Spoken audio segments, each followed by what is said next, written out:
just out there having a chat to Rnd2. I should get back onto the job a bit quicker, and we're going through a conversation about pussycats of all things, and she's out there doing the dishes from that lunch, and as I mentioned, a huge job that her and Mike put into getting the food together. I don't see Mike up to doing much of the food here during the day, but he's out there working elsewhere, and I no doubt he might be allowed in the kitchen, he might not be allowed back home, but it's great service and great food every time I come into the Vic Winter Series, and it certainly saves a lot of money as far as going out and paying for food and that sort of thing. It's still got to be paid for, so she's in there doing the dishes. I was having a chat and missed the start of this race. I see Jacob Stroud there out in the front. It's got to be Reese Lindsay there on the 42 machine there in second, and I think it's James Barnum on the 99 machine there in third spot, wearing that Dayglow jacket. So that's pretty a good show if the Dayglow jacket is for newcomers there, which I suspect it is a normal thing at places like the Isle of Man and a number of other race meetings,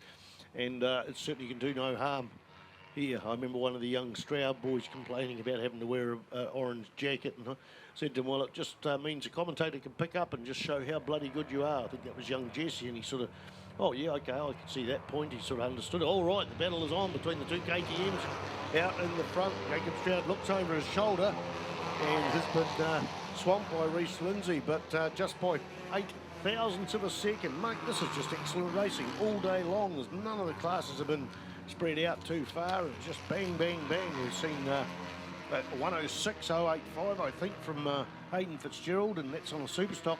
You must check out what the Superstock lap record is. It won't qualify for it today.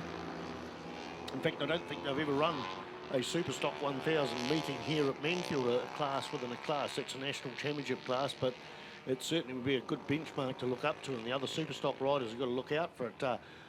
Jacob must have made a mistake or missed a gear coming out of that hairpin. That's Jacob Stroud, because Reese Lindsay just grabbed that whole shot and shot so far ahead. He's got about 80 metres, and of course right now Esmond Williams is swamping Jacob Stroud on the little wee Honda CBR 400. Now, I did question the size of these 390 KTMs because the class limit here is 380.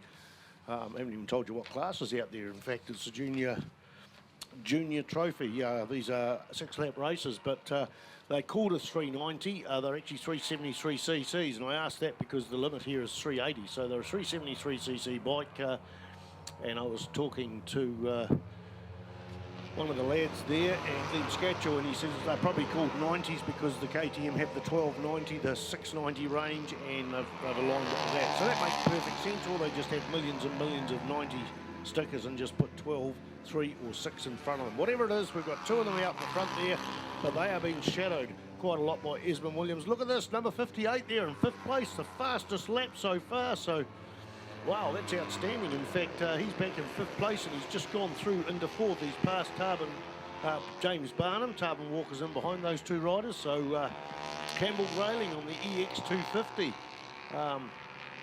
there, and the fastest lap. The 2 bikes changed position at the lead. It was Reese Lindsay across the start-finish line. Jacob Stroud had got back in the front, but Lindsay's bike just seems to be a bit faster. Or is this a byproduct of the slipstreaming these small bikes so much need? Jacob Stroud goes right round, makes the track longer right round the outside, but just eats up that little gain that Reese Lindsay had got. So there's a bike length between 1st and 2nd, 20 bike lengths between 2nd and 3rd. Yeah, just these guys are both out in the wind. It might even be size of riders, but Reese Lindsay was half a bike length quicker down that back straight. That's all I'd say. It was half a bike length. They're coming onto the front straight with that Honda in behind them. Remember last lap it was Campbell Grayling was in 5th place. He's now in 4th. He was the fastest lap of the race at 24.255. See what he is doing now.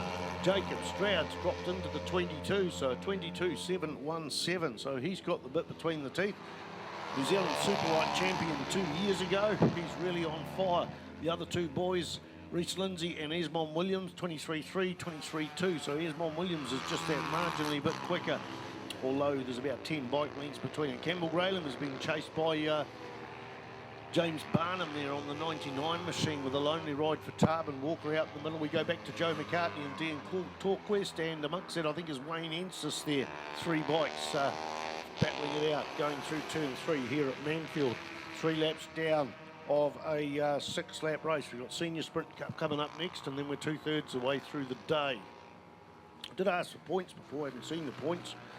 maybe we wait till the end of this and get the points, or maybe we wait till the end of the day. Now, if we wait till the end of the day, no one will hear it. Of course, the big job is at the end of the day is to go and get those airbags from the big sweeper there. Red flag. We've got a red flag situation. Don't know where that is, but we have a red flag situation somewhere out there on the track. That's a bit disappointing. Okay, we've done 3 laps of a 6-lap race. It will go back a lap, so there will have to be, I think, a restart. Where is that? And oh, there's a bike lying down coming out of the hairpin. So I'm going to put you back on a bit of music, folks.